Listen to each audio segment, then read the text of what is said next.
Pensionet do të indeksohen brenda pak javësh. Ministri i Financave Petrit Malaj paralajmëroi se qeveria do të miratoj vendimin e indeksimit më shpejt këtë vit, si mas kundër rritjes së çmimeve e ndikuar nga konflikti në lindjen e mesme. Kemi krijuar hapësirat e nevojshme buxhetore për të krijuar mundësinë që të afrojmë procesin e indeksimit nga muaji tetor në muaj qershor apo korrik. Indeksimi i pensioneve zakonisht bëhet në tetor dhe niveli i rritjes është në bazë të nivelit të inflacionit, i cili rezulton 2.8%. Ministri e lidhi mundësinë e avancimit të indeksimit me performancën pozitive të ardhurave buxhetore dhe të skemës së sigurimeve shoqërore gjatë muajve të parë të vitit. Sapo të kemi dakordsinë me Institutin e Sigurimeve Shoqërore dhe Shëndetësore. Kreu i Financave zbuloi edhe efektet financiare nga procesi i rivlerësimit të pasurive të paluajtshme. Kapin shifrën e 3.9 miliard lekëve, apo rreth 40 milionë euro, çka në fakt dëshmon një interes të lartë të qytetarëve.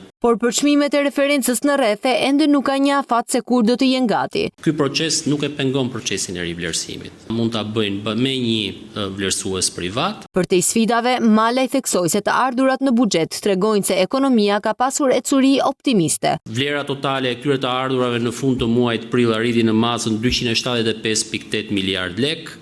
Ky në fakt është një sinjal i fortë për sa i përket forcimit të bazës ekonomike të vendit tonë. Edhe të ardhurat e pushtetit vendor shënuan rritje të ndjeshme gjatë tremujorit të parë të vitit 2026, të nxitura kryesisht nga të ardhurat e mbledhura nga taksa e ndikimit në infrastrukturë dhe taksat e pasurisë.